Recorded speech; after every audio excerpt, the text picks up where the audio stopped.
such a unique and unexpected feeling for me. But leaning into your friends, your family, and your mentors, I think really helps you get over that. Every episode of the Moonlight Shift, I sit down with someone who's shaping oncology. Today, I have two of them. Dr. Jonathan Lee is wrapping up his chief fellowship at Weill Cornell and heading to Stanford. Dr. Chinmay Jani is finishing his at Sylvester in Miami and staying as an attending at the same institution where he trained. Two fellows, two very different next chapters, same terrifying moment. They've been close friends for about a year, which in fellowship, when you're exhausted and everyone's scattered across different cities, is not a small thing. I wanted to know how that happened, and I wanted to ask them the questions that don't make it onto a CV. What they're scared of, what they're excited for, and what they wish someone had told them 3 years ago. This one is different from our usual episode. Less about the science, more about the people doing it. I think you'll like it. This is the Moonlight Shift. Pull up a chair. Introducing Dr. Jonathan Lee, Dr. Chinmay Jani on the Moonlight Shift. Thank you so much for you both being here. We are thrilled to have not just one of you, both of you here live from New York, from Miami. Welcome. Thank you so much for having us. Yeah, super excited to be here as well with Chinmay, a good friend of mine, and you as well. Very excited to have this session. It's very exciting, and I was thrilled to be able to actually, we've been working together for a while now, but I was thrilled to connect with you both at an Oncology Fellows Forum right before ASCO. And that's where I learned that you both had only really been friends for about a year, and I would have thought you were friends since you were, 10 years old. So I would love to hear your backstory of how did your friendship go from two people who kind of worked around in the same circles with oncology to becoming, forming such a close friendship? Yeah, for sure. So Chinmay and I met actually at an Oncolive event. It was at ILCC in Huntington Beach, California. And we had a focus group session at the conclusion of the Fellows Forum with with Jim, who was kind of talking to us a little bit about our experiences and fellowship. And I noticed that Chinmay just gave some really raw and thoughtful comments on sort of his experience as a fellow, sort of the questions that we were all having as we approached our job search. And I really appreciated the authenticity of what he said. So I think we both kind of shared that dynamic, had some good answers, then we reconnected afterwards, continued to see each other at a lot of these events, and realized that we actually have a lot of similar personalities, get along quite well, and enjoy each other's company. So we are going to have our first kid in in a month or so, but my wife allowed to move in the flight and come over here to New York, New Jersey, even though not knowing Jonathan, but hearing a lot about him already. So she kind of knows about him. At one point, we have been texting so much about what next to record, what next to do for patient education, or what next to do about medical education. Why I was sharing this backstory and the current story is that literally makes me think as well that we have not been knowing each other for a year, but more than that. Mm-hmm. And that's why correcting him. We met at a workshop on lung cancer before the Oncolive ILCC forum as well. That's where I knew about him. I saw his presentation and I saw his introduction, and then he was at Cornell.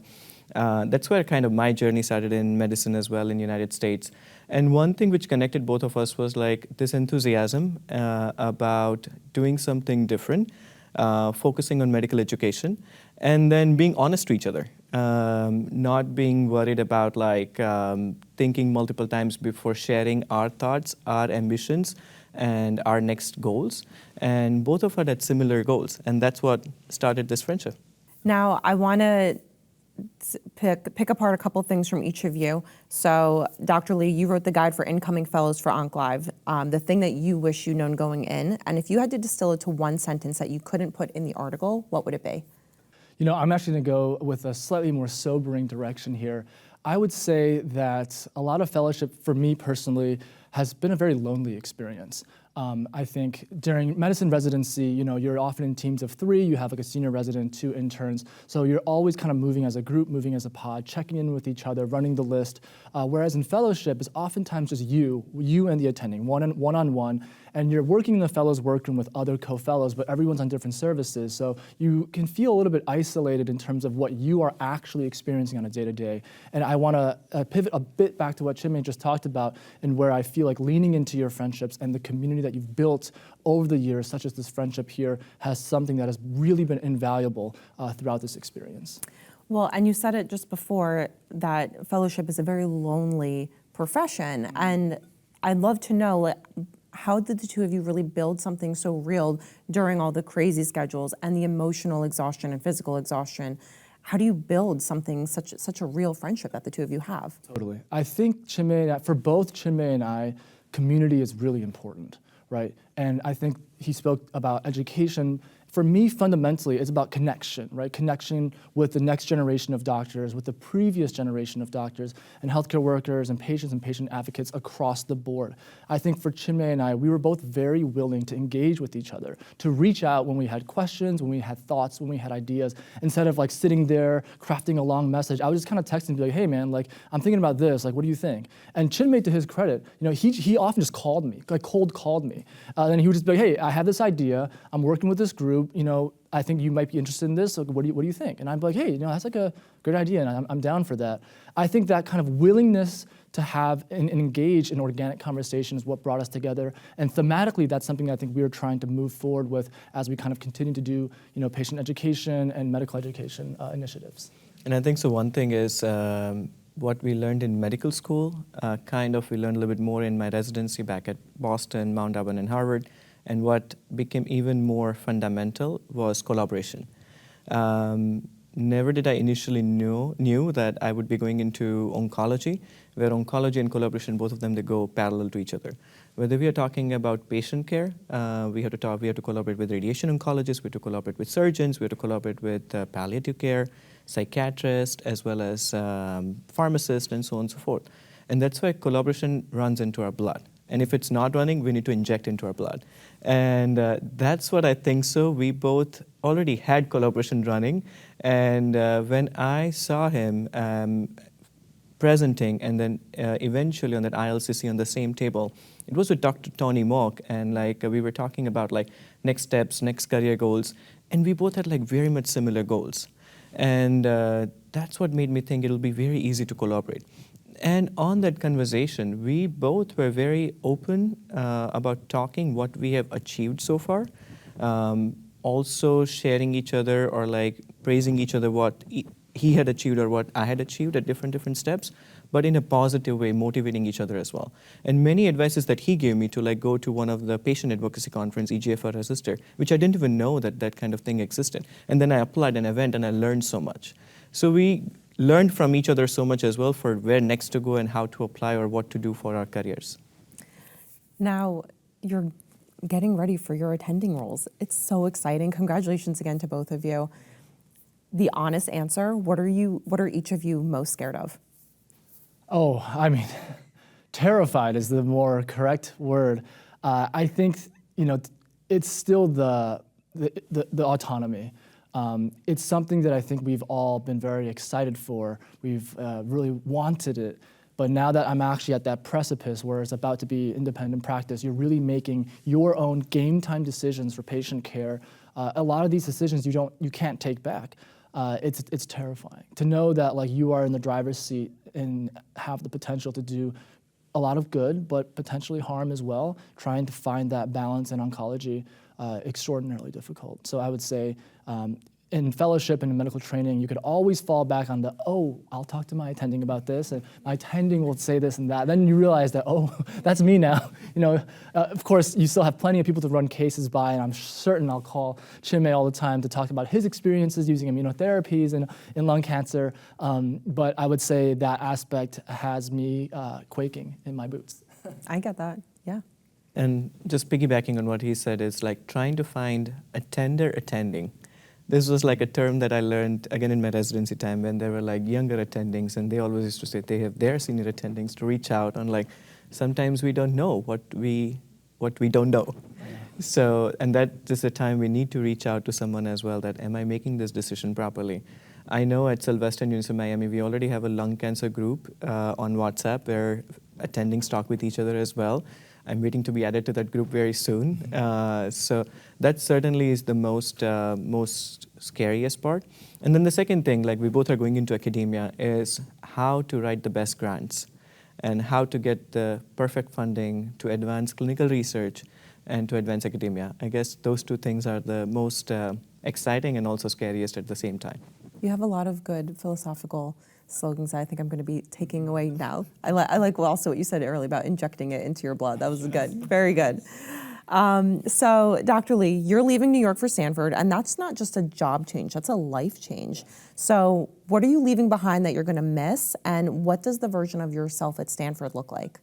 It's a great question. Yeah, cross-coast move, never lived in California before. I've heard it's quite different. I'm looking forward to some of the changes, though, for sure.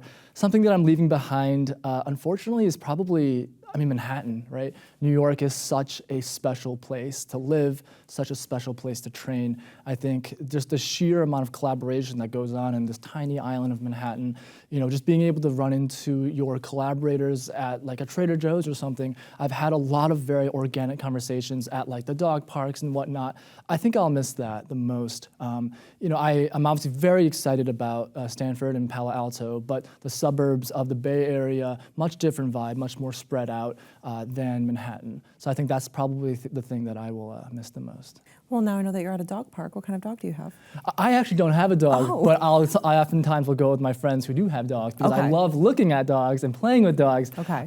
So I'll often just be there with them and run into people that I know. So you're strictly a visitor of a dog park? For now. But you never know. Things might change in the future. And that helps in therapy too, so. Absolutely. Yes. Agreed. Dr. Jani, you're doing something that's actually really rare. You're staying. So what is it like to become an attending at the same institution where you trained? What does it feel like to walk those same hallways as a fellow and now getting ready to walk them as the person who's responsible? Like we're saying, you're the attending now. Is there anything that you're worried about in that to the people who knew you as a trainee and now are going to look at you differently? I think so. Everything has pros and cons. What I'm looking forward is the benefits and strengths of being at the same place. First and foremost, it's familiarity. Not only the attendings know, but the nursing staff knows, the medical assistant knows, even the front desk people, they know me as well. And continuing and living at the same place, all those things makes it very easy. But I did not stay at Sylvester University of Miami because of discomfort. I stayed there because of mentors. I had really great mentors with whom I was able to start different projects, clinical research, retrospective, but also prospective and investigator-initiated trials as well. And as we know, to see some of the results from an IITs, it takes few months and sometimes few years to even see some results coming out. And I'm really excited to see what those IITs that I have started with my mentors are going to pan out, hopefully in a very few years as well. And that's the most exciting thing I'm waiting to see.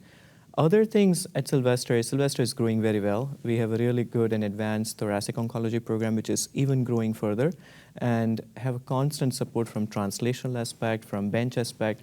And then another thing will be my phase 1, which I got advanced training in my part of my fellowship as well. So it'll be fun. And I was already a chief fellow at that for last 1 year, so I was able to do some admin work and have some influence in making things even more efficient for myself as well. So really excited for all those things because I'll be staying there. Now, this is fantastic for both of you, and you both kind of already talked on this a little bit, but let's flip it. And so versus what you're most scared of, what are you most excited about that you couldn't do as a fellow and now you're going to get to do as an attending? So, yeah, I think the kind of opportunities that are made available to you as an attending with the autonomy both from the clinical side, but also from a research standpoint. I think the opportunity for me to train, to further train under a very different group of people in a different location is something I'm very excited for. I've been in New York now for 6 years. I grew up in Chicago, so very accustomed to both to the Midwest and the East Coast. And now for the opportunity to grow in a new direction, in a new role on the West Coast is something that I'm really excited for. I had such an amazing interview day at Stanford. My primary mentor, Lipika Goyal, and we had dinner together, and then we actually ended up just going for a 2-hour walk after dinner. And I thought that really spoke to not just our chemistry, but her commitment to really mentoring me, to getting to know me. And I think I'm really going to thrive under that relationship and grow in the direction of being a clinical trialist. That's so meaningful. That's so nice. Yeah, it was a really special moment, and I look back on it really fondly. Yeah. I think so for me, I always thought something which will keep me in Miami will be the weather, which is true for sure. Like I love the weather, that's the weather I grew up back in India. But more importantly is what he mentioned, and similar to that is also collaboration. And the reason is, so we had our baby shower recently and all my mentors were there. Some of my mentors who were not able to come for the evening party, they were there for the afternoon rituals, and they became part of the family. So when professional and personal life becomes together, or when you can call your professional peers and your colleagues or future colleagues and your mentors as your family, that's even more exciting, because then you're not going to work like thinking, oh my God, it's Monday. You're going to work because like, okay, this is the next project we are going to work together. And many of my project and clinical trials are revolving around immunotherapy combinations, as well as liquid biopsy, precision medicine. So all those projects to be seeing and then adding myself as a PI to those projects and trials, that's something which I'm really excited about being at Sylvester. I mean, I think arguably, like, your most biggest project is coming to life in just a few short weeks. That is true. Being a father, that is it's true. wonderful. That's true. Yeah. And that's why I started this interview talking about my baby that will be coming out soon as well, which is the most exciting part for both of us, but for me and my wife and the entire family. I'll say, and I'm sure Dr. Lee is also very excited for you too. Absolutely. Agreed. Yes. So what's the one thing that perhaps you didn't have coming in to fellowship that the person you would like to give to the person that you were 3 years ago? Yeah, so I think a lot of this is the mission that draws Chinmay and I together, right? Starting fellowship is a terrifying experience, to go from a very comfortable third-year internal medicine resident where you know the people, you know the consultants, you know the system, and then transitioning to this role where it feels like sometimes you have less support and more responsibility, sometimes at a new place, new city, new hospital system. I would have really loved to have a very established, validated resource that I could get some sort of more frank perspective on what it's like to be a fellow, how to maximize and optimize your fellowship experience to be competitive for the jobs you want, to be active and productive from a research standpoint. And I think a lot of what Chinmay and I have been working on behind the scenes with you as well is trying to build that resource for fellows, build that resource for trainees, for med students, for residents, for pre-meds even, to really show them like, hey, we're here for you, we can talk about this experience, and that way when you go into it, it won't be as terrifying. Still terrifying, there's nothing that's gonna change that, but to be able to provide that resource and education for them would be, I think, very, very meaningful and is a big part of why we do what we do. And I think so, again, that one thing that I would have told myself, which I learned overall in the fellowship, I think so in the first year, a little bit in the second year as well, is trying to find your tribe, which was again talked a lot in lots of various forums that we have been at. In internal medicine, we are a little bit in silo. We are with our own residency program. We go a lot with different electives, go and learn how different hospitals are working, how the projects are happening, be part of multiple consortiums as well. But it's very different when you come to oncology. I was able to have really great friends in my fellowship. We would hang out, and we started hanging out from the orientation itself. So we became really, really good friends. But along with that, I made friends across the country, which I never thought about. And that's why one message I would give to incoming fellows would be keep your open mind, seek for your friends, seek for your partners across the country. Many times your co-fellows might not be going into the same field, in the lung or in oncology, in hematology, but this will be the friends you'll be going constantly at different conferences together as well. As Jonathan is my friend over here up in New York, and as now we'll be starting our collaboration from Atlantic to Pacific, I have a friend down over there as well where we started a FLESCO fellowship chapter, which is the state society chapter. His name is Daniel. And similarly, like we keep on chatting, like what next to do. But this kind of friendship grew, and we were able to make many more impactful projects, which I would have never thought of coming into oncology. So keep an open mind, think about your partners and collaboration outside. And the most impactful thing is never discount clinical work. Clinical work is the most impactful thing that is going to drive you as an oncologist. Most of the fellowship first years are very, very heavy in clinical work, but that's good. It's okay if you're not able to do lots of research work. You will gain really good confidence on clinical side. And once you're good on clinical side, your rest of the thing will be easy sailing of the boat. So focus on clinical care as the first impactful thing. I think that, I again, like I said before, I know that I've worked with you personally for a while, and I think that, You've done some fantastic work, not just clinically, but really speaking to everybody coming in and trying to help with the career and give good resources and advice. You've done fantastic work with our Cancer Network Career Center, with Oncology Fellows Forums, and it's been such a privilege getting to work with you at this stage, and I can't wait to see what you're doing next. And now before we wrap, I want the two of you to really say one thing to each other that perhaps that you haven't said yet at all, not to the camera, not to me, but something that you would like to share with one another that you think might be worth sharing. I think so. I think so. I think so. What I'm really excited about, what we were sharing yesterday at dinner, and I'm glad we were able to go for a Gujarati dinner, was that I'm really looking forward to this collaboration of Atlantic to Pacific, that we are able to do more educational collaboration. I'll be in the lung area, he'll be in the GI area as well. So we'll be having lots of different perspectives from different parts of the country. And when you do together, you can, your impact is not just additional, I think, so not just multiplication, it's exponential. Mm-hmm. And that's what I'm looking forward to, working with him in many more years of oncology life that we have. And I would say, thank you, man. Seriously. I think that probably sums up the core of how I feel. Chinmay talked about earlier how a lot of medicine can feel very siloed. We're just focusing on our own research, worrying about our own careers, but really getting out of that headspace and being willing to engage with each other, to cross-fertilize ideas and foster these collaborations. This is what keeps things fresh, keeps things exciting, and I love that actually we're going into different fields, GI and lung, because fundamentally it's still cancer, and a lot of the questions that are being asked in one specialty are going to come to another specialty. I love hanging out with this guy and just talking about what he's thinking about, what questions are being asked, because it gets my mind going too. So thank you for not only being a source of inspiration from an academic side, and thank you for being a good friend too. And I remember, we are going to continue this answer longer, but the thing is, I remember he was doing a Twitter takeover. And he texted me that, hey, make sure that things are okay, and then amplified. I was like, for sure, I'm going to do that. And similarly, I had a presentation at ASCO, and I was like, hey, I'm really looking forward to this presentation. Come over there and try to amplify as well.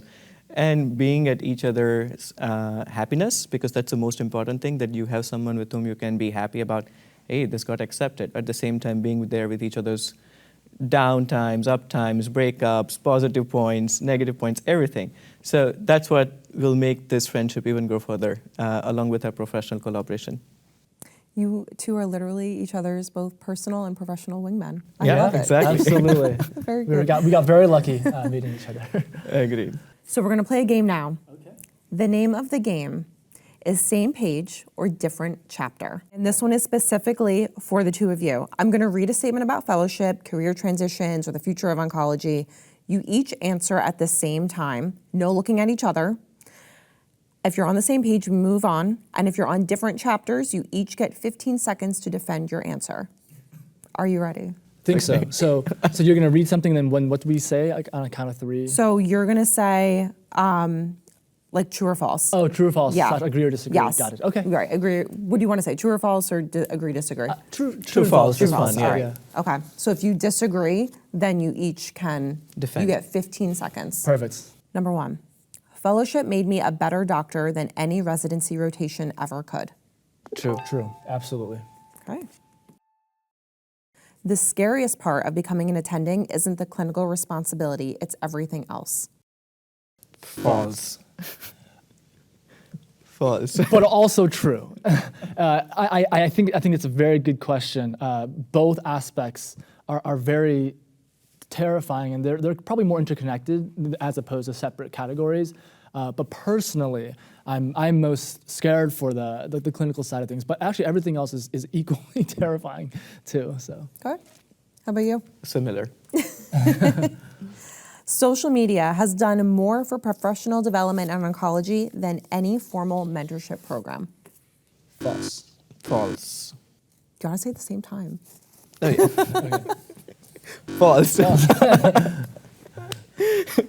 You can build a meaningful career in oncology outside of a major academic cancer center. Yes. True. Okay. Last one. In 10 years, we'll still be friends. Yes, true, absolutely. Now we can defend. We're not going to be friends, we're going to be best friends. Exactly.